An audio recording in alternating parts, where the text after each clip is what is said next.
subscribe. عن أبي هريرة رضي الله تعالى عنه يقول قال رسول الله صلى الله عليه وسلم من يرد الله به خيرا يصب منه۔ حضرت ابو ہریرہ رضی اللہ تعالی عنہ سے روایت ہے کہ اللہ کے رسول صلی اللہ علیہ وآلہ وسلم نے فرمایا، اللہ تعالیٰ جس شخص کو بھلائی پہنچانے کا ارادہ فرماتے ہیں تو اس سے اس کے حصول کے لیے مصیبت میں مبتلا فرما دیتے ہیں۔ تیماردار کے لیے 70,000 فرشتوں کی دعا۔ حضرت علی رضی اللہ تعالی عنہ سے روایت ہے کہ میں نے اللہ کے رسول صلی اللہ علیہ وآلہ وسلم کو یہ فرماتے ہوئے سنا ہے، جو مسلمان کسی بیمار مسلمان کی دن کے پہلے حصے میں تیمارداری کرتا ہے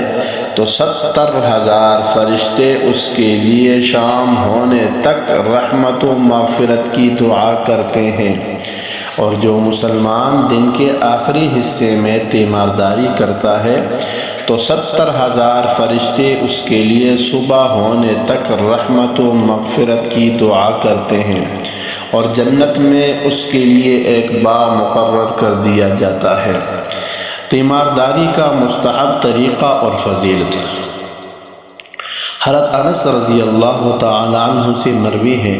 کہ رسول اللہ صلی اللہ علیہ وآلہ وسلم نے فرمایا، جو شخص اچھی طرح وضو کر کے ثواب کی نیت سے مسلمان بھائی کی عیادت کے لیے جائے تو اس کو جہنم سے 70 سال کی مسافت کے برابر دور کر دیا جاتا ہے۔ تیمارداری کرنے والا یوں دعا دے۔ حضرت عبداللہ بن عباس رضی اللہ تعالی عنہما سے مروی ہے کہ آپ صلی اللہ علیہ وآلہ وسلم نے فرمایا، جب کوئی مسلمان بندہ کسی مریض شخص کی تیمارداری کرنے جائے اور اس کے پاس 7 مرتبہ یوں دعا کرے، اسأل اللہ العظیم رب العرش العظیم ان یشفیک، اگر